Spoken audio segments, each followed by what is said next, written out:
তো এখন দেখো যে আমরা হচ্ছে ঘর্ষণ সহগ পড়ছিলাম। ঘর্ষণ সহগ পড়ছিলাম কি? আমরা ঘর্ষণ বল F ইকুয়াল টু জানি মিউ আর এন। এফটা হচ্ছে তোমার ঘর্ষণ বল। ঘর্ষণ বল,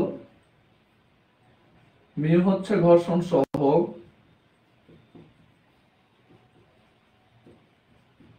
আর এন হচ্ছে প্রতিরোধী বল।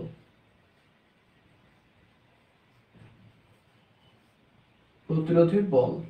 আচ্ছা, এতটুকু হচ্ছে গত ক্লাসে বলছিলাম কিনা আমার খেয়াল আসতেছে না, এই জন্য আমি আরেকবার বললাম।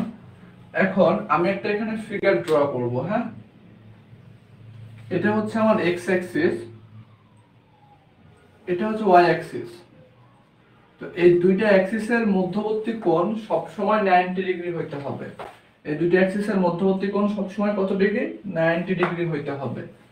তাহলে এখন আমি যদি বলি যে এইটা ছিল আমার এক্স অ্যাক্সিস, আমি এই জায়গাটায় হাত দিছি, দেন হচ্ছে এই মাথাটাকে ধরে আস্তে আস্তে উপরের দিকে তুলতেছি আমি, দেন আমি তুলে ধরো এই জায়গা পর্যন্ত নিয়ে আসলাম।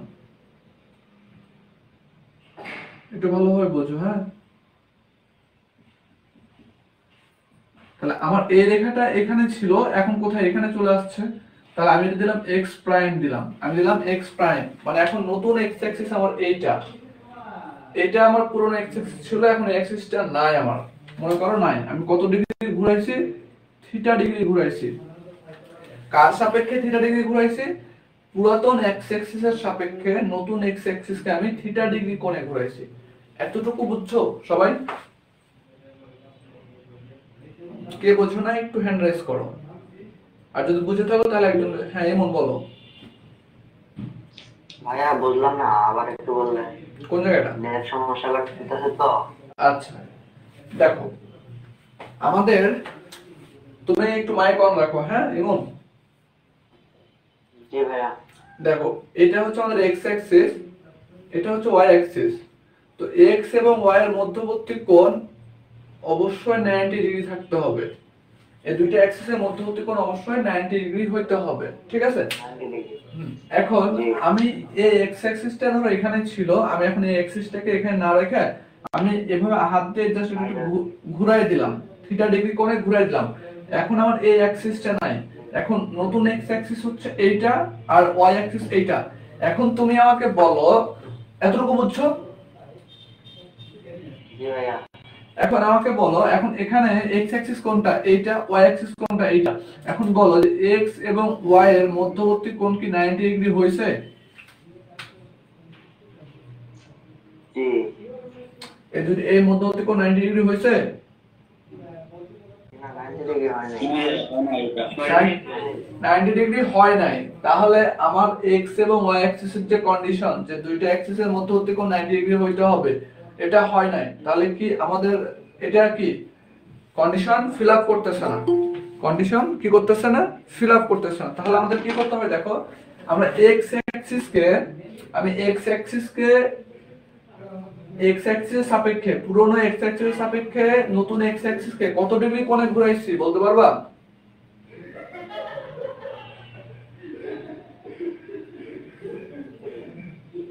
30 ডিগ্রি। থিটা ডিগ্রি কোণে। থিটা ডিগ্রি কোণে ঘুরাইছি। কত ডিগ্রি? থিটা ডিগ্রি কোণে। তাহলে এখন আমি যদি ওয়াই অ্যাক্সিসকে, পুরনো ওয়াই অ্যাক্সিসকে, আমি এই ওয়াই অ্যাক্সিসটা যদি আমি থিটা ডিগ্রি কোণে ঘুরাই, তাহলে কি আমার 90 ডিগ্রি হবে না?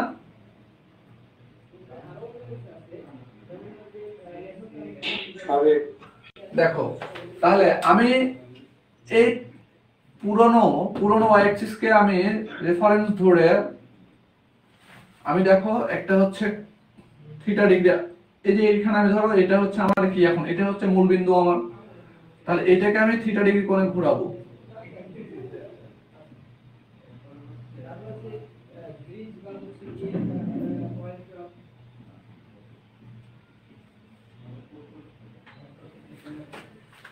দেখো এই যে কোণটা আমি নিয়ে আসছি এখানে, এখন আমার নতুন ওয়াই অ্যাক্সিস কে, এইটা নতুন ওয়াই অ্যাক্সিস। তাহলে এইবার আমারে বলো যে আমি পুরনো ওয়াই অ্যাক্সিস এর সাপেক্ষে নতুন ওয়াই অ্যাক্সিস কে কত ডিগ্রি কোণে ঘুরাইছি? Theta degree theta degree. Theta degree কেন একটু দেখো তুমি, যে আমার এই থিটার মান যদি আমি 10 ডিগ্রি ধরি, তাহলে আমার প্রথমে ছিল এতটুকু হচ্ছে কত 90 ডিগ্রি, আমি 10 ডিগ্রি ঘুরাই ফেলছি, তাহলে দেখো এটা থেকে এটার মধ্যবর্তী কোণ ছিল তাহলে কত 80 ডিগ্রি। কিন্তু এখন দেখো তুমি যে আমি যদি এই থিটা যদি না ধরে এখানে থিটার মান হচ্ছে 10 ডিগ্রি, এখানে আমি 12 ডিগ্রি ঘুরাইলাম, তাহলে কি 90 ডিগ্রি হবে? কম বেশি হবে। তো সুতরাং আমার এখানে যে যত ডিগ্রি অ্যাঙ্গেল ঘোরাবো আমি এক্স অ্যাক্সিস কে, এখানে আমি ওয়াই অ্যাক্সিস কে সেম তত ডিগ্রি অ্যাঙ্গেলে ঘুরাতে হবে। এতটুকু ক্লিয়ার হইছো? जी मैं क्लियर। ওকে, তোমরা যারা সিভিলে আছো, মেকানিক্যালে আছো, তারপরে ইলেকট্রিক্যালে আছো, পাওয়ার আরসি, মেকাট্রনিক্স, তারপরে উড আর্কিটেকচার, তারা যদি এটা না বোঝো ইলেকট্রনিক্স, তাহলে কিন্তু ভেক্টর ডায়াগ্রাম করতে পারবে না, ফ্রিকশনের ম্যাথ করতে পারবে না, অনেক ঝামেলা আছে। বোঝা গেছে? এখন দেখো আমরা বল সমান পড়ছিলাম F = ma, অথবা পড়ছিলাম আমরা mg, মনে পড়ে? আমরা এইটাকে বলতেছিলাম ওয়েট জনিত বল বা ওজনের কারণে বল, ওজনের কারণে বল। এতটুকু বুঝছো? এখন আমি যদি ধরো এইখানে একটা বস্তু রাখছি, এটাতে একটা বস্তু রাখছি, তো আমার যে এই বস্তুর ভর ধরলাম আমি m ভর, কত ভর? m ভর, তাহলে এর একটা ওয়েট জনিত বল নিচে কাজ করবে না? আমি যে দাঁড়ায় আছি, আমার ওয়েট জনিত বল কি নিচে কাজ করতেছে না? আমার ওয়েট জনিত বল নিচে কাজ করতেছে। তাহলে আমার কতটুকু বল নিচে কাজ করতেছে? আমার ওয়েট জনিত বল W, W সমান লিখতে পারি আমরা ভর ইনটু অভিকর্ষীয় ত্বরণ। এতটুকু ক্লিয়ার? বুঝছো? जी भैया। ওকে, এখন দেখো তুমি যে বেঞ্চে বসে আছো, ওখানে যতটুকু ওয়েট জনিত বল দিচ্ছ, সমপরিমাণ ওয়েট জনিত বল যদি আমার উপরের দিকে রিঅ্যাকশন না দেয়, তাহলে কি আমি বসে থাকতে পারতাম ওখানে? বলো, বসতে পারতাম না। তাহলে আমার এখানে কি উপরে একটা রিঅ্যাকশন বল দিচ্ছে, এটাকে বলতেছি আমরা Rn। কি বলতেছি? Rn বা রিঅ্যাকশন ফোর্স যেটা বলি আমরা। এতটুকু ক্লিয়ার হয়েছে? এখন ধরো আমি এই পাশে পি বলে টানতেছি, পি বলে আমি এদিকে টেনে নিয়ে যাবো একটা বস্তুকে, তাহলে আমি ঘর্ষণের সংজ্ঞা কি বলছিলাম, যে যেদিকে বস্তু যাবে তার বিপরীত দিকে কি ফ্রিকশন হবে না? তাহলে দেখো আমার বস্তুটা এই রাস্তার উপরে যেতেছে, তাহলে এই রাস্তার যে সারফেস এবং বস্তুর যে সারফেস, এই সারফেসের দুইটা তলের মধ্যে তো আমার কি ফ্রিকশন হইতেছে, এই ফ্রিকশনটাকে বলতেছি আমরা এফ, ফ্রিকশন বল। তাহলে এইটা বুঝছো সবাই? जी এটা কে বুঝছো না একটু হ্যান্ড রাইজ করো। ওকে, তাহলে এখন দেখো যে আমরা এই বস্তুটাকে কি করছিলাম, এভাবে ঘুরাইছিলাম না? তাহলে এখন ধরো আমার বস্তুটা আছে এই জায়গার উপরে, এই জায়গার উপরে, তাহলে দেখো এই যে এই রেখাটা, আমার এই রেখা আবার কি mg কাজ করতেছিল, w = mg, এইটা আমার কনস্ট্যান্ট আছে। আমার কি ওয়েট জনিত বল সবসময় নিচের দিকে কাজ করে। তাহলে আমার দেখো এই রেখা বরাবর একটা উপাংশ আর এইটা একটা উপাংশ আমার। আমি যদি এই চিত্রটা এভাবে আঁকাই, দেখো এই জায়গাটা যে আমার এখানে আছে w = mg,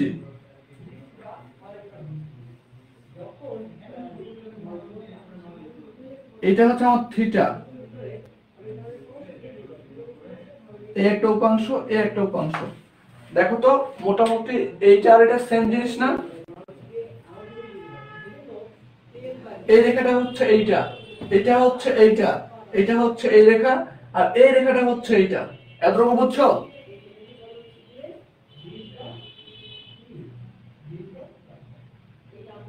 তাহলে দেখো আমার এটা লেখা যায় ডাব্লু কস থিটা, এটা আছে কি ডাব্লু সাইন থিটা।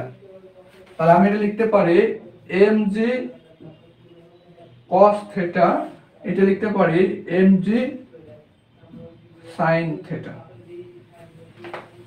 তাহলে আমার এই রেখার মান কত?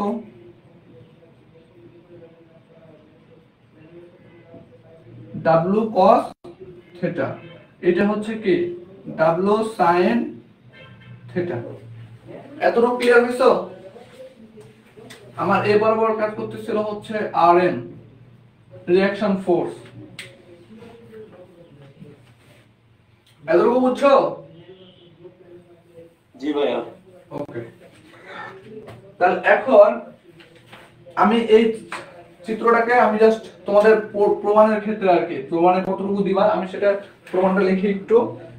যে বলতেছে যে প্রমাণ করো যে স্থিতি ঘর্ষণ mu S equal to tan theta, এটা প্রমাণ করতে হবে।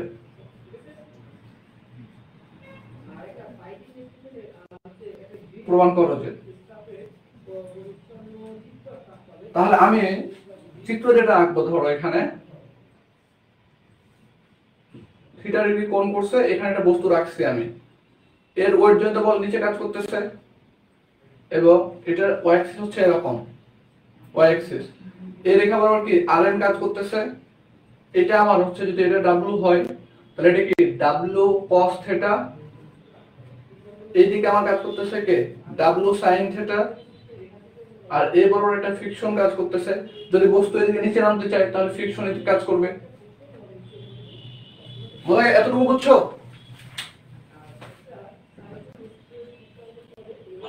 ভাইয়া চিত্রটা আবার আঁকায় বলে দিলে ভালো হতো। এটা এই চিত্র বুঝছো? ওইটা স্যার জি বুঝতে এটা বুঝছি। ওটাকে এখানে আঁকায় রাখছি, খালি তোমার হচ্ছে ডটেড লাইন গুলাকে এখানে ফিক্স করে দিয়েছি, বাকি কোনো কিছু চেঞ্জ করে নাই। দেখো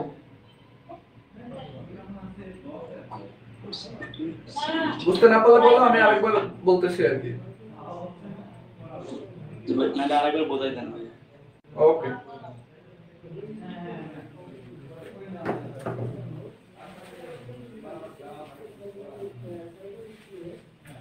এখানে ডটেড লাইন কোনটা? এটা না?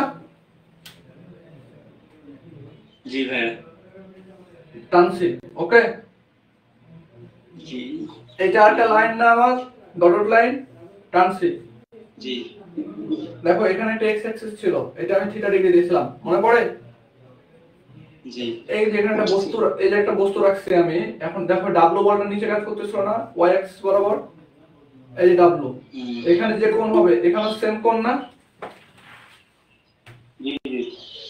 ওকে, তাহলে এখানে দেখো এটা হচ্ছে আর এন কাজ করতেছিল, এটা হচ্ছে আমাদের ডাব্লু কস থিটা, এই রেখা বরাবর কাজ করতেছিল আমার ডাব্লু সাইন থিটা। আর এখন বস্তু যদি নিচে নামার চেষ্টা করে তাহলে উপরে ফ্রিকশন হবে, তাই না? এবার বুঝছো? ভালো করে দেখো। জি ভাইয়া এখন বুঝতে পারছি। ওকে,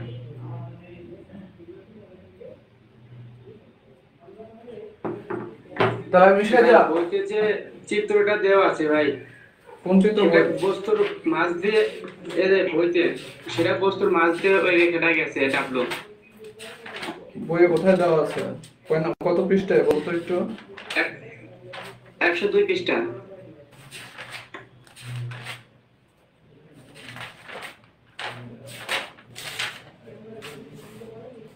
একশো দুই পৃষ্ঠাতে তো নাই। তোমার কি নতুন বই?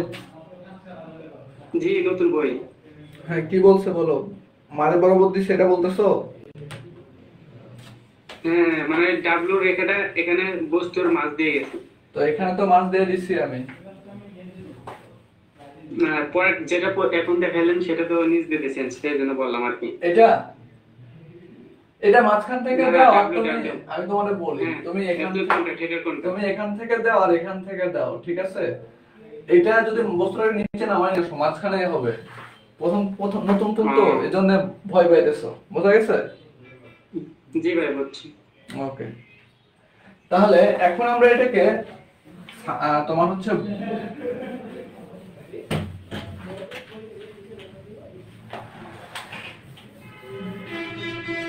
ঘন বাজাবাজি ঘন ঘন। এখন দেখো যদি আমরা এক্স অ্যাক্সিস কোনটা এইটা, হ্যাঁ আমার প্রশ্নটা ধরলাম নিচে নামার উপক্রম হয়েছে, তাহলে কি আমার উপরে ফ্রিকশন এফ কাজ করবে, তাহলে আমি সামেশন এফ এক্স ইকুয়াল 0 ধরবো। এই সামেশন এফ এক্স এটা হচ্ছে সাম্য অবস্থার সূত্র হচ্ছে তিনটা আমাদের, summation F X summation F Y. Sum অর্থাৎ সমষ্টি, এফ হচ্ছে ফোর্স, এক্স হচ্ছে এক্স অক্ষ বরাবর বলগুলির সমষ্টি 0, তার মানে বস্তুটা স্থির আছে এখন, বোঝা গেছে? তাহলে আমার যদি আমি ডান পাশে পজিটিভ ধরি, ডান পাশে পজিটিভ ধরি, তাহলে দেখো ডান পাশে কে আছে আমাদের, এখন এক্স অ্যাক্সিস যদি বলি আমি, এক্স অ্যাক্সিস কোনটা এইটা না আমার, তাহলে এক্স অ্যাক্সিস দেখো এই পাশে ছিল আমাদের এফ আর এই পাশে আছে ডাব্লিউ সাইন থিটা। এতটুকু ক্লিয়ার? দেখো তো এক্স অ্যাক্সিস এতটুকু আছে না?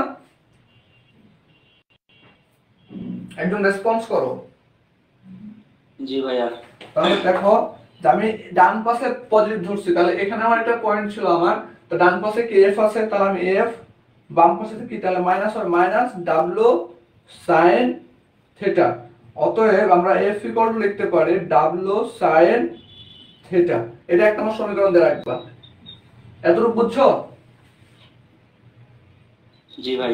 ওকে, এখন দেখো summation F Y equal to আমরা আবার 0 সাম্য অবস্থায়, তার মানে ওয়াই অ্যাক্সিস বরাবর বলগুলির মান সব 0।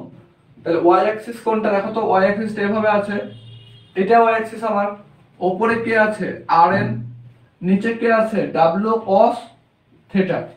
তাহলে দেখো আমি লিখতে পারি যদি উপরে পজিটিভ ধরি আমি, তাহলে দেখো তো আর N minus W cos theta equal 0 লেখা যায়? জি ভাই। তাহলে দেখো আর এন ইকুয়াল টু লেখা যায় ডাব্লিউ কস থিটা, লেখা যায় না? জি ভাই। এই যে দেখো আমরা দুটো ইকুয়েশন পাইছি। এখন তুমি এক নম্বর ইকুয়েশন 1/2 যদি করো, আমি এটা মিশাই দিলাম, হ্যাঁ দেখো এখানে 1/2 এক নম্বর সমীকরণ ভাগ 2 নম্বর সমীকরণ যদি করো, তাহলে দেখো f divided by rn equal w sin theta divided by w cos theta, এরকম লেখা যায় না? দেখো তো। জি ভাই। এখন দেখো যে এই যে ফ্রিকশন বল, আমরা ঘর্ষণ সহগের সংজ্ঞা পড়ছিলাম যে ঘর্ষণ বল এবং প্রতিরোধী বলের অনুপাতকে আমরা কি বলি, ঘর্ষণ সহগ বলি, পড়ছিলাম আমরা প্রথম ক্লাসে পড়ছিলাম। কিন্তু অথবা তুমি এই সূত্র আমি ধরো যে লিখে দিলাম, দেখো যে এই যে মিউ ইকুয়াল টু দেখো F divided by R N লেখা যায়, তাহলে আমি এতটুকু সমান কি মিউ বসাতে পারি, mu equal W W cancel হয়, সাইন বাই কস সমান কি tan না, tan থিটা। এতটুকু ক্লিয়ার?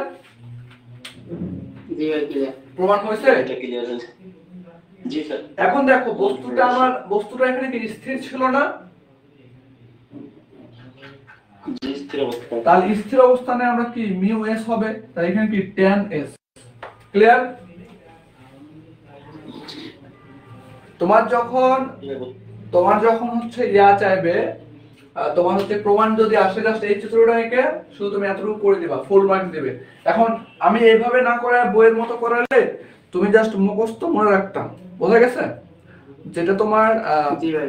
যেটা তোমার হচ্ছে কাজে লাগতো না, বাট এভাবে যখন তুমি পড়বা তখন তোমার যখন ডিপার্টমেন্টের সাবজেক্টগুলো পড়বা তখন অনেক বেশি কাজে লাগবে। বিশেষ করে যখন ফ্রিকশন পড়বা, ফ্রি বডি পড়বা, তখন অনেক কাজে লাগবে, বোঝা গেছে? জি ভাই। জি ভাই। এখানে কি চিত্র সংজ্ঞা দিতে হবে না বাংলায়? বাংলায় কি সংজ্ঞা দিবা এখানে? এখানে সাইন থিটা একটি, এত কিছু লেখা লাগবে না, সর্বোচ্চ এতটুকু লিখতে পারো যে মনে করি, ঠিক আছে, মনে করে একটা হচ্ছে হেলানো তলের উপরে ডাব্লিউ ওজনের একটি ব্লক রাখা আছে, ওকে, এতটুকু লিখে দাও তাহলে হবে। তারপরে ক্যালকুলেশন শুরু করবা, এই যে চিত্র ফুলে হবে এঁকে তারপর ক্যালকুলেশন শুরু করবা, এত কিছু দেওয়ার দরকার নেই। তাহলে আমি মিশিয়ে দিলাম এটা, কারো কোন কোশ্চেন আছে? ওকে।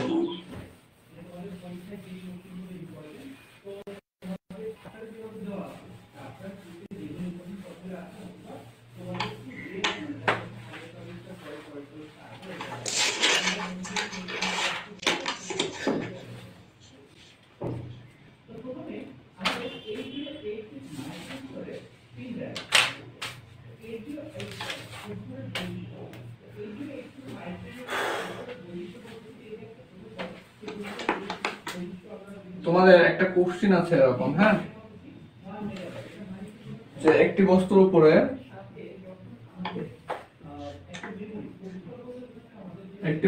উপর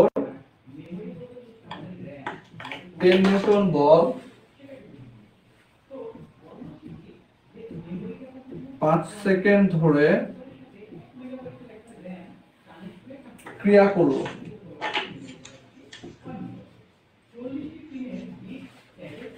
বস্তুর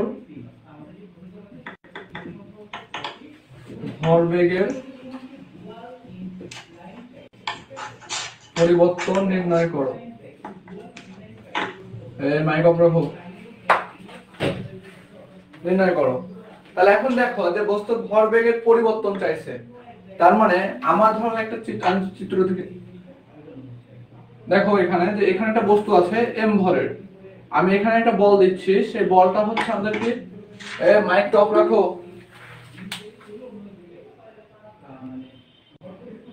দরকার না থাকলে মাইক অফ রাখো।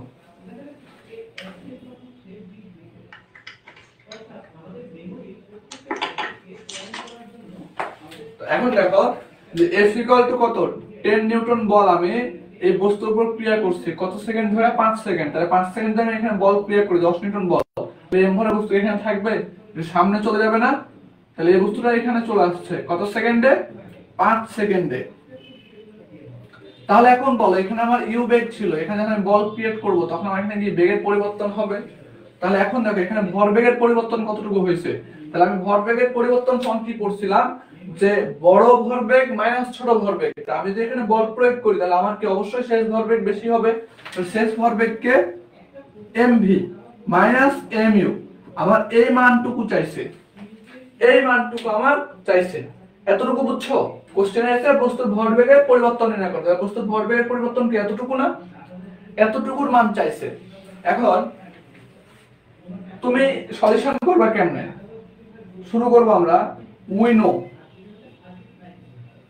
আমরা দেখো সেকেন্ড সূত্র থেকে পড়ছিলাম বস্তুর ভরবেগের পরিবর্তনের হার উহার উপর প্রযুক্ত বলের সমানুপাতিক। তাহলে বস্তুর ভরবেগের পরিবর্তন, তাহলে আমি লিখতেছিলাম এরকম যে M V minus M U divide by টি।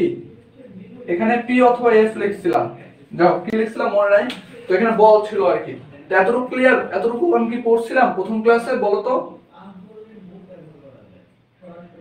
তাহলে দেখো আমরা এখান থেকে লিখতে পারি এরকম M V minus M U equal F into T. এখন দেখো এফ এর মান দেওয়া আছে কত আমার 10, টি এর মান কত 5। তাহলে বস্তুর ভরবেগের পরিবর্তন M V minus M U equal to এত, অতএব M V minus M U equal 5 into 10, তাহলে কত 50। এখন এর একক কি হবে দেখো, এফ এর একক কি দেওয়া আছে আমার নিউটন, এফ এর একক কি নিউটন, আর এই যে টি, টি এর একক কি সেকেন্ড, অতএব নিউটন সেকেন্ড একক কি হবে নিউটন সেকেন্ড। এতটুকু ক্লিয়ার? জি ভাই একটু বলছি। ওকে, বইয়ে তোমার একক যেটা দেওয়া আছে এটা ভুল একক দেওয়া আছে, বোঝা গেছে? জি ভাই এটা মিটার পার সেকেন্ড আসছে, হ্যাঁ বইতে ভাই মিটার পার সেকেন্ড দেওয়া আছে। মিটার পার সেকেন্ড দেওয়া আছে, তার কারণ দেখো আমি ওটাও তোমাদের এটা দিলে হবে, ওইটা দিলে হবে কি রকম দেখো, নিউটন সেকেন্ড পাইছি আমরা তাই না। তো এটাকে যদি আমি ভাঙি দেখো, নিউটনকে ভাঙলে কি পাই, KG into metre per second square পাই না। আর এই যে একটা এখানে সেকেন্ড আছে, এই সেকেন্ড আর সেকেন্ড কেটে যায় একটা, তাহলে থাকে কি KG into metre per second. পাইছো? বইটা মিলছে? জি ভাই মিলছে। ওকে, তুমি এটা লিখলে হবে, এটা লিখলে হবে, এটা তোমার খাতা, তোমার যেটা মন চাই তুমি লিখতে পারো। ওকে,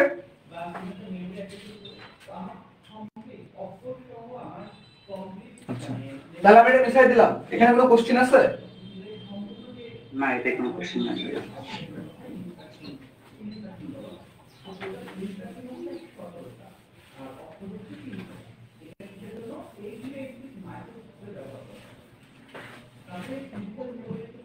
দেখো বলতেছে 600 কেজি ভরের একটি গাড়ি, 600 কেজি ভরের একটি গাড়ি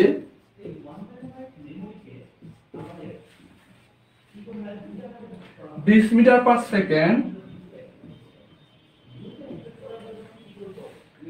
বেগে সরল পথে চলতে বেগে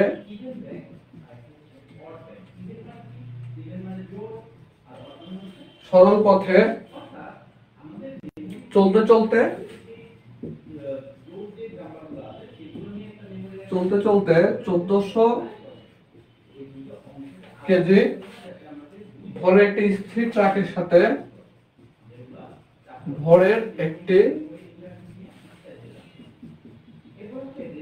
স্থির ট্রাকের সাথে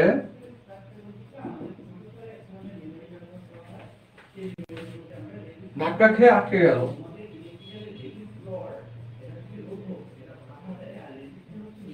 ধাক্কা খেয়ে আটকে গেল। আটকে গেল। মিলিত গাড়ি দুটির বেগ কত হবে?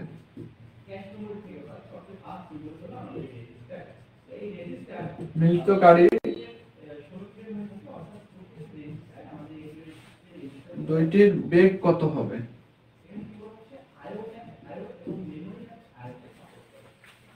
তাহলে বলতেছে 600 কেজি ভরের একটা গাড়ি 20 মিটার পার সেকেন্ড বেগে সরল পথে চলতেছিল। তার মানে আমি ধরো একটা সরল পথ আঁকালাম, এটা রাস্তা, হ্যাঁ? তো আমার এইখানে একটা গাড়ি মনে করো, এটা হচ্ছে আমি ধরলাম M1, তাহলে M1 বলতে কত?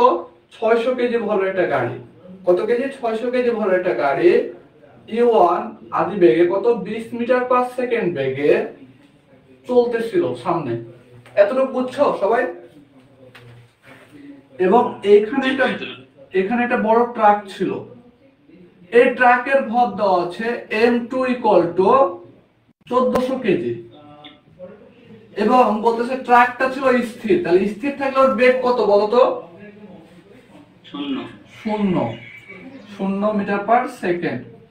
এখন এই গাড়িটা পেছন থেকে যে ধাক্কা দিছে, ধাক্কা দেওয়ার ফলে কি হয়েছে যে এই গাড়ির একটা বেগ ছিল, ভর বেগ ছিল, তো এই গাড়িটা স্থির ছিল। তাহলে এর যে একটা বেগ আছে, এই বেগটাকে সামনে একটু আগে নিয়ে যাবে না বলতো? জি ভাই আগাবে। তাহলে দেখো ধাক্কা লেগে দুইটা বস্তু একসাথে আগাবে, এরকম না?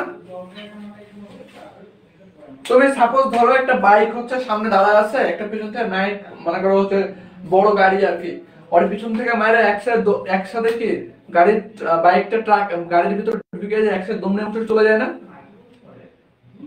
অনেক তো নিয়ে যায় একসাথে করে, দেখছো এরকম অ্যাক্সিডেন্ট দেখছো?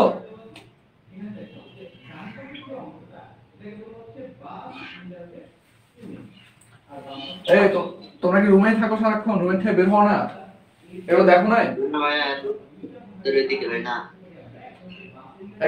একটা বড় ট্রাক ধরো সাপোজ যাইতেছে, একটা বাইকের সাথে ধাক্কা লাগছে, তো বাইকটা ট্রাকের ভিতর ঢুকে যায় না ভিতরে নিচে মাঝে মাঝে?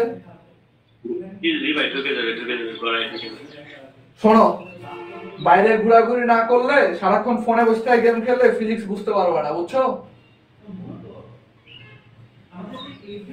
তো এখন দেখো যে এই যে একসাথে বস্তুটা যাইতেছে, তাহলে একসাথে গেলে কি দুইটা বস্তুর বেগ একসাথে হবে না? একই বেগ হবে না? জি ভাই একই বেগ। ওকে, তাহলে আমি বললাম এখানে ভি বেগ হবে। ভি বেগ দেখো দুইটা বস্তু আমার একসাথে আছে, তাহলে দুইটা বস্তুর এখানে ভর কত? M1 প্লাস M2, এই দুইটা যোগ করলে কি আমাদের টোটাল ভর পাবো আমি?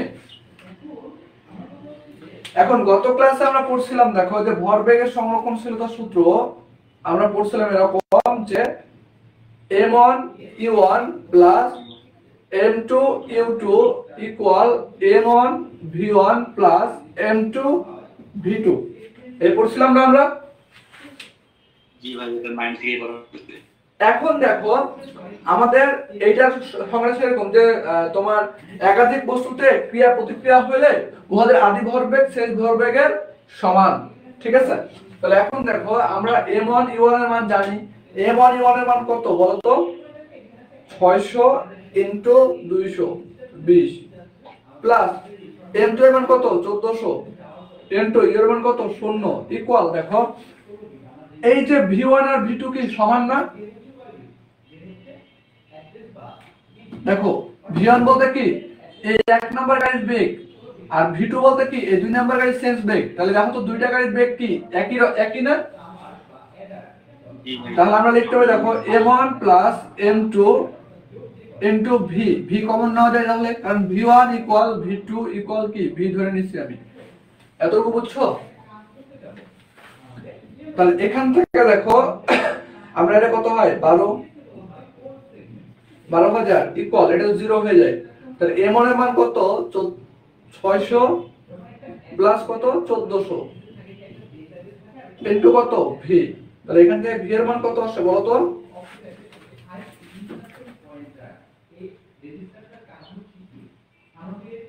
বই দেখে বললাম 6 মিটার পার সেকেন্ড।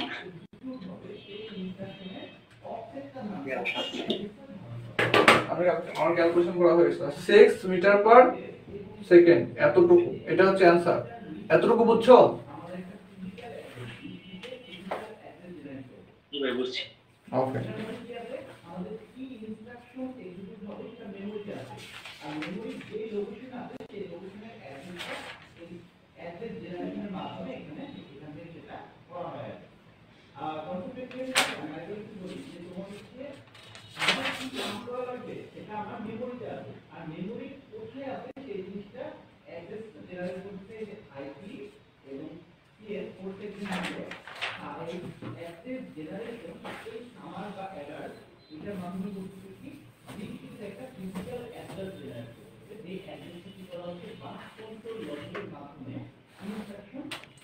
দেখো বলতেছে যে 5 কেজি ভরের একটা বন্দুকের নল থেকে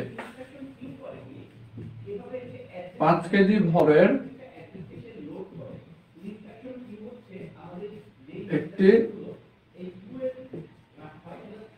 বন্দুকের নল হতে 20 গ্রাম ভরের একটি গুলি 200 মিটার পার সেকেন্ড বেগে বেরিয়ে গেল।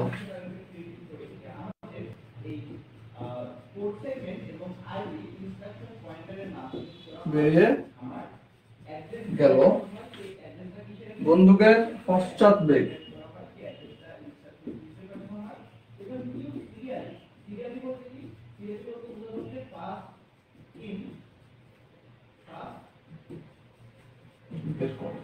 এখন দেখো যে পশ্চাৎ বেগ মানে তোমার যখন একটা গুলি করা হয়, তুমি দেখো গুলি করার সময় আমরা যখন যে তোমার বিভিন্ন মেলাতে যাই, তখন দেখবা যে মেলাতে যাওয়ার সময় আমাদের কি হয়, মেলাতে যাওয়ার সময় আমরা বন্দুকটাকে ঠিক এইভাবে এই জায়গাতে কাঁধের উপরে করে আমরা এম করি না, যখন গুলিটা যখন বের হয় তখন আমাদের এই বন্দুকটা পিছনে ধাক্কা দেয় না একটা।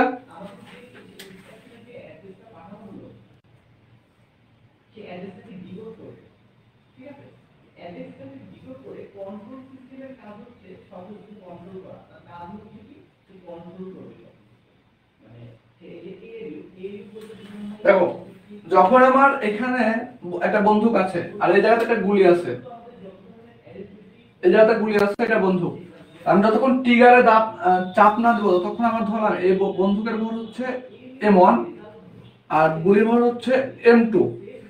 তাহলে এখন বলো আমাকে, যখন আমি জাস্ট এম করে বসে আছি, আমি এখনো ট্রিগারে চাপ দিই নাই, তখন আমার এই বন্দুকটা এখানে স্থির অবস্থানে আছে না?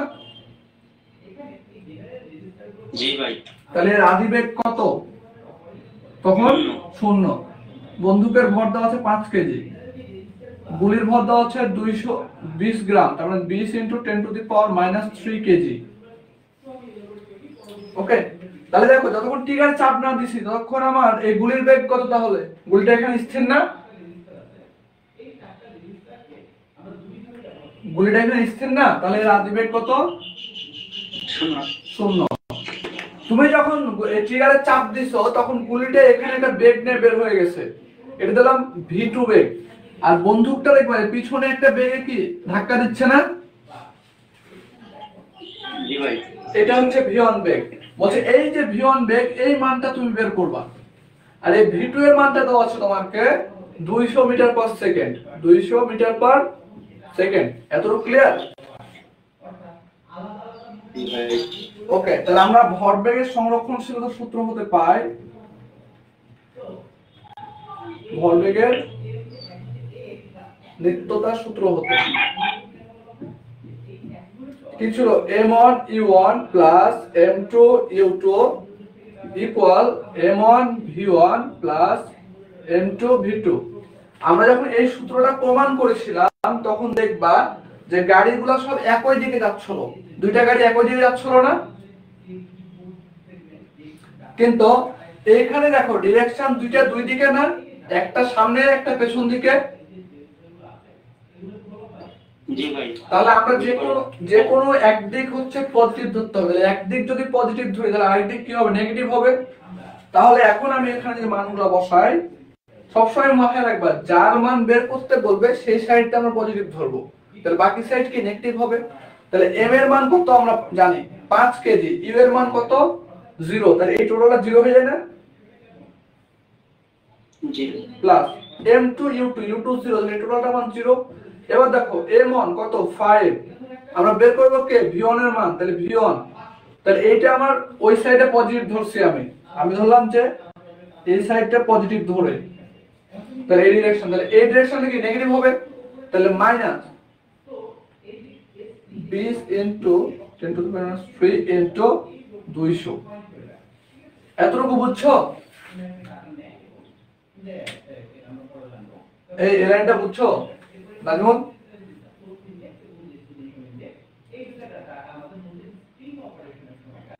হানিফ সর্দার বুঝছো? আরেকবার রিপিট করে। তো তুমি কথা বলো। এখানে পিছনে ব্রেকটা পিছনের দিকে যাওয়ার কারণে একটু মাইনাস হচ্ছে না। দেখো v1 এইদিকে v2 এইদিকে, তাহলে আমাদের যে কোনো এক সাইড পজিটিভ ধরতে হবে, তাহলে আরেক সাইড কি হবে? নেগেটিভ হবে না? জি ভাই। তাহলে আমরা এই পাশে পজিটিভ ধরছি, এইজন্য দেখো v1 এর মানটা কি পজিটিভ, আর এই দেখো তাহলে এই সাইডে নেগেটিভ হবে। v1 যদি এই পাশে পজিটিভ হয় তাহলে এই পাশে নেগেটিভ, তাহলে এই পাশে যদি নেগেটিভ হয় তাহলে আমাদের কি এটাকে ধরে নিতে হবে নাকি? যে কোনো একদিক তুমি ধরতে পারো, কোনো সমস্যা নেই, একই অ্যান্সার আসবে। অথবা তুমি এটাও মনে রাখতে পারো, হ্যাঁ, যে গুলির ক্ষেত্রে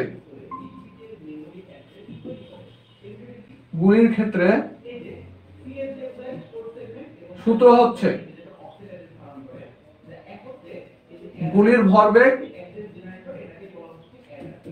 ইকুয়াল টু বন্দুকের ভরবেগ।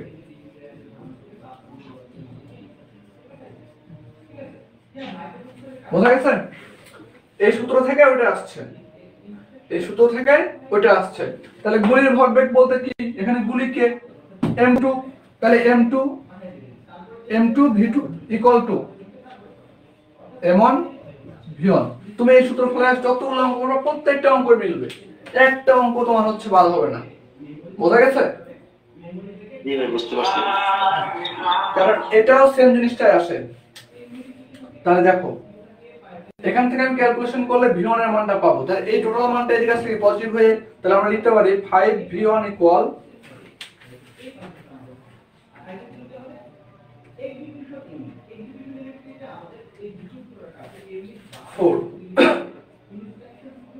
অতএব v1 ইকুয়াল টু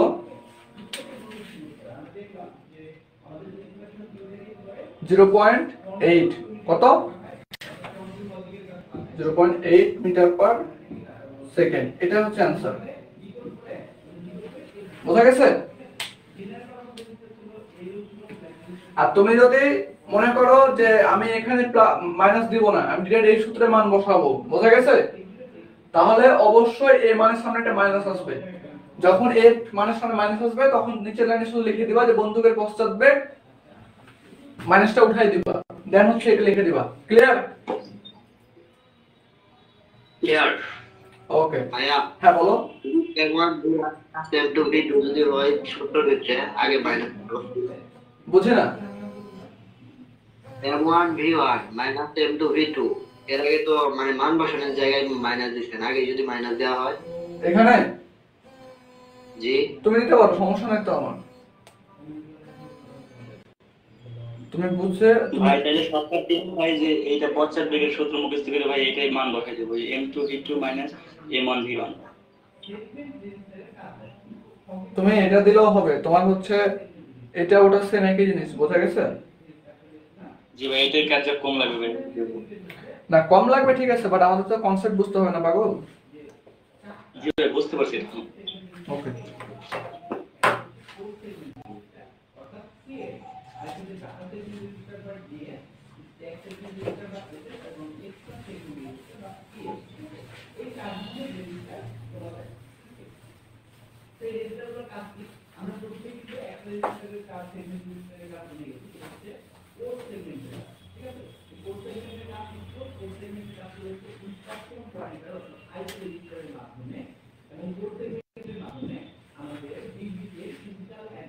তোমাদের আরেকটা অঙ্ক হচ্ছে জাস্ট বুঝাই দিব, ঠিক আছে?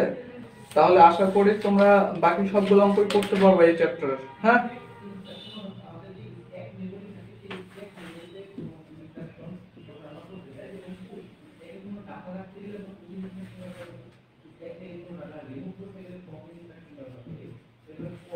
কেজির ভরের চলন্ত একটি বস্তুর উপরে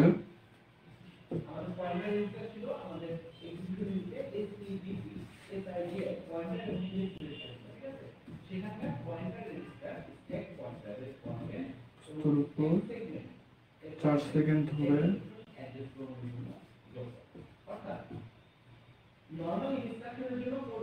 10 নিউটন বল প্রযুক্ত হওয়ার ফলে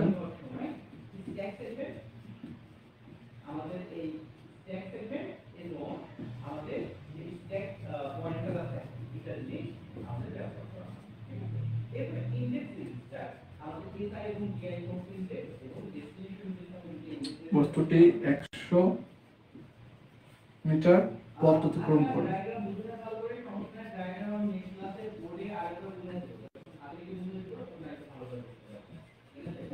করে। বস্তুটির আদিবেগ কত?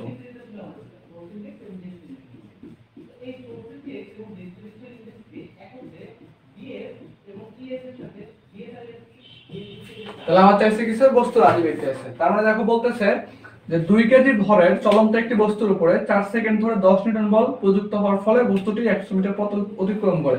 তার মানে ধরো এইখানে একটা বস্তু আছে আমার, এই বস্তুটার উপরে একটা বল ক্রিয়েট হইতেছে, যার ফলে বস্তুটা কত 100 মিটার দূরে আসছে। তাহলে এই যে এস এর মান দেওয়া আছে কত মিটার? 100 মিটার। এবং দেখো বলছে কত সেকেন্ড ধরে ক্রিয়া করতেছে এই বস্তুর উপরে, এম ভরের বস্তুর উপরে 4 সেকেন্ড ধরে। টি এর মান কত? 4 সেকেন্ড। 4 সেকেন্ড। এখন বলছে যে এই ভরের, এই যে বস্তুটা কত ভরের? 2 কেজি ভরের। 2 কেজি বলতেছে যে 4 সেকেন্ড ধরে 10 নিউটন বল প্রযুক্ত হচ্ছে। তাহলে এফ এর মান কত? 10 নিউটন। এতটুকু বুঝছো? দেখো বলছে 2 কেজি ভরের একটি চলন্ত বস্তুর উপরে, তাহলে এই দেখো 2 কেজি ভরের একটা বস্তু, এই 2 কেজি ভরের একটা বস্তুর উপরে 4 সেকেন্ড ধরে, কত সেকেন্ড? 4 সেকেন্ড ধরে আমি 10 নিউটন বল প্রযুক্ত হওয়ার ফলে, তাহলে আমি কত নিউটন বল দিয়েছি? 10 নিউটন বল দিয়েছি। কত বল দেওয়ার ফলে বস্তুটি 100 মিটার পথ অতিক্রম করে। তাহলে দেখো 100 মিটার পথ অতিক্রম করছে। এতটুকু ক্লিয়ার? তোমরা বলো।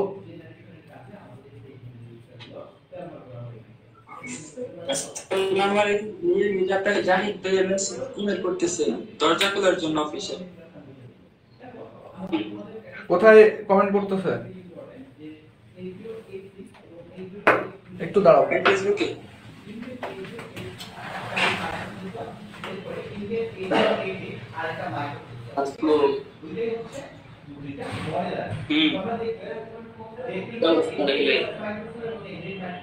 এইখানে এইখানে আলাপ করার সময় নাই, পুরো কিসের নাম দিস আলাপ নেই। আবার তো সারা আমার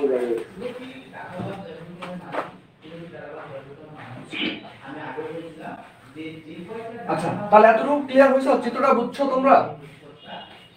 জি ভাই চিত্র প্রদর্শন। হ্যাঁ, বলতেছে দেখো যে আদিবেগ বের করো। তাহলে আদিবেগকে ইউ এর মানটা বের করতে হবে আমাকে। আমার শেষ বেগ দেওয়া নাই, তো শেষ বেগ নাই। আমরা সর্বনির্ণয়ের মোট 3টা সূত্র আমরা পড়ছিলাম। দেখো আমি সূত্রগুলো একটু লিখতেছি তোমাদের মনে করানোর জন্য।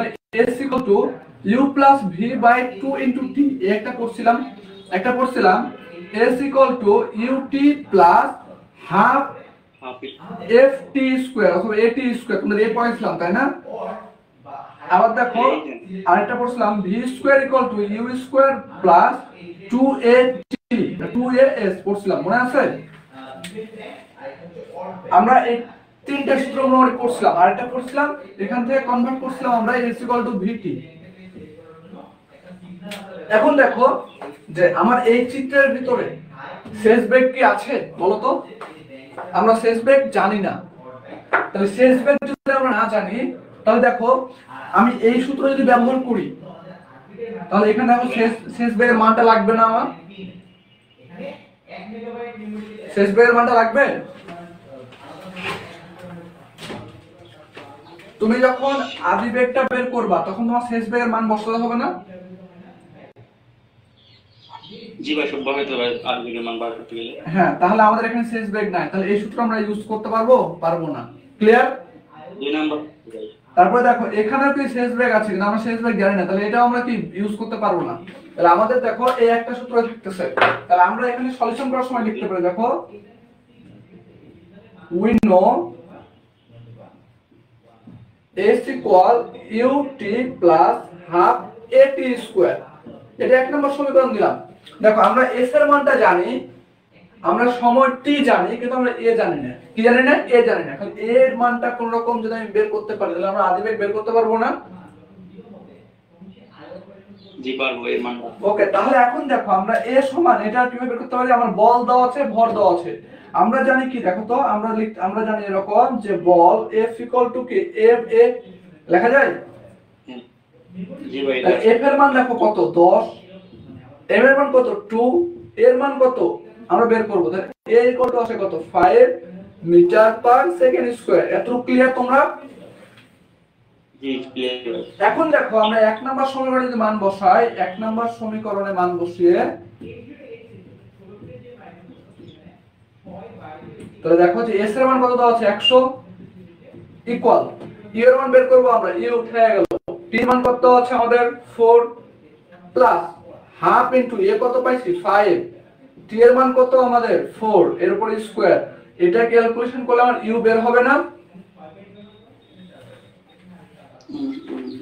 যাও তোমরা আরেকটু ভেঙে দিই, দেখো এই u তাহলে 4u লিখলাম আমরা ইকুয়াল এই টোটালটা এদিকে আসছে মাইনাস হয়, তাহলে 100 মাইনাস কত 4 4 16, 16 হচ্ছে 8, 5 8 40, 40, তাহলে u = আসছে আমাদের 60, 4 15 60, 15 মিটার/সেকেন্ড।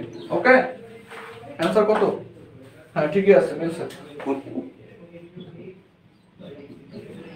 তাহলে বোঝা গেছে তোমাদের প্রশ্ন অ্যানসার বুঝছো? জি ভাই, বুঝতে পারছি। Okay fine. কোন কোশ্চেন আছে? গতির ফর্মুলা বেশি করতে এখানে। হ্যাঁ, গতির ফর্মুলা বলতে আমি তোমায় বলি, হ্যাঁ, গতির সমীকরণ, বল নিউটন বা বল ঘর্ষণ বলো বা বৃত্তাকার গতি বলো বা তোমার হচ্ছে মহাকর্ষ অভিকর্ষ বলো, সবগুলোতে তোমার গতির ইকুয়েশন আসতে পারে। হ্যাঁ বলো, হ্যান্ড রাইজ করো। হ্যাঁ বলো। এর সূত্র প্লাস হাফ স্কয়ার, এটি পড়ার কারণটা যদি আবার একটু বলতেন। বুঝি না। যে সূত্র দিয়েছে এর সমান ইউটিউব প্লাস হাফ স্কয়ার, এটি বসার কারণটা যদি আবার একটু বলতেন। আচ্ছা দেখো এখানে আমরা যখন আমরা সংজ্ঞাটা পড়ছি, মানে সূত্র আমরা যখন এখানে পড়ছি তখন একটা ফিগার ড্র করছি আমরা। হ্যাঁ, তুমি ফিগার ড্র না করে তুমি হচ্ছে ডাটাও লিখতে পারো, এটা তোমার একান্ত ব্যক্তিগত বিষয়। হ্যাঁ, তো ফিগার আঁকা দিছি কারণ ফিগার আকারে তোমরা হচ্ছে দেখতে পাওয়া বিষয়গুলো, তাই না? তো এখন দেখো আমরা দেখলাম যে আমাদের হচ্ছে এই চিত্রে দেওয়া আছে ডাটা প্রশ্নে যে 2 কেজি ভরের একটা চলন্ত বস্তুর উপরে, তার মানে বস্তুর একটা চলতেছে যার ভর কয় কেজি 2 কেজি, তাহলে আমরা এম ভর কি এম সমান 2 কেজি ধরে ফেলছি। ক্লিয়ার এতটুকু? ওকে, বলতেছে বস্তুর উপরে 4 সেকেন্ড ধরে 10 নিউটন বল কাজ করতেছে, তাহলে 10 নিউটন বল আমার এই বস্তুর উপর কাজ করতেছে, তাহলে F সমান 10 নিউটন, কত সেকেন্ড কাজ করতেছে 4 সেকেন্ড, তাহলে 4 সেকেন্ড যদি কাজ করে এই বস্তুর উপর, তাহলে বস্তু এখানে থাকবে না একটু সামনে যাবে, একটু সামনে যাবে, এইজন্য আমরা সামনে নিয়ে আসছি এত দূর পর্যন্ত। তাহলে এখান থেকে এখানে আসতে কত সময় লাগছে? 4 সেকেন্ড লাগছে। বলছে যে প্রযুক্ত হওয়ার ফলে বস্তুটি 100 মিটার পথ অতিক্রম করে, তাহলে আমার এখান থেকে এখানে আসছে এই টোটাল এই মধ্যবর্তী পথ কতটুকু? 100 মিটার। এস দেওয়া আছে। ক্লিয়ার এতটুকু? জি ভাইয়া। বস্তুর আদি বেগ কত, তার মানে এই যে এই জায়গার বেগটা চাইছে। বাট দেখো আমরা কিন্তু শেষ বেগটা জানি না, শেষ বেগ জানি? জি না। আমার উদ্দেশ্য ইউ বের করা। তাহলে এখন দেখো এখানে যে আমরা সরণের সূত্র জানি যে কয়টা, আমাদের এখানে হচ্ছে সরণ দেওয়া আছে, সময় দেওয়া আছে, সরণ এবং সময় দেওয়া আছে, আর আমরা ত্বরণটাও জানি। তাহলে দেখো আমি এখানে টোটাল সরণের সূত্র জানি তিনটা। তো এর ভিতরে দেখো প্রত্যেকটা সূত্রের ভিতরে কি আমার শেষ বেগ আছে, শেষ বেগ আছে না? জি। কিন্তু আমার কি এখানে আমি শেষ বেগ জানি না। তাহলে আমি যদি এই সূত্র দিয়ে যদি আমি অঙ্ক ইউ এর মান বের করতে যাই, তাহলে আমার অবশ্যই শেষ বেগ লাগবে, লাগবে না? জি ভাই। তাহলে আমি শেষ বেগ জানি না, তাহলে আমি এই সূত্রটা ইউজ করতে পারতেছি না। এখানেও সেম অবস্থা, যে আমি শেষ বেগ জানি না, এই জন্য আমি কি এই সূত্রটা ইউজ করতে পারতেছি না। তাহলে আমার শেষ বেগ নাই, দূরত্ব নির্ণয় করা যায় কোন সূত্র? এই সূত্র। এই জন্য আমরা এই সূত্রটা ইউজ করছি ওখানে। ক্লিয়ার? এবার বুঝছো? জি। তুমি এই দুইটা সূত্র দেওয়া করতে পারবা, কোনো সমস্যা নাই, খালি একটু কি তোমার বড় হবে। বুঝা গেছে? জি। ওকে।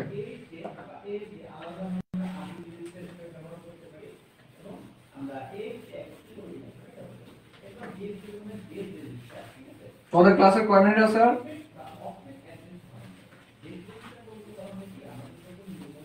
আমার 5 মিনিট আছে। আচ্ছা, তোমাদের ক্লাসে 5 মিনিট আছে তাই না? আমরা আর মেবি হচ্ছে 20 মিনিট মতো ক্লাস নেব। তাহলে আমি আরেকটা লিংক দিই, কি বলো? আমি আরেকটা লিংক দিই, হ্যাঁ? জি ভাই। এটা ক্যান্সেল করে আমি আরেকটা লিংক দিচ্ছি তোমাদের।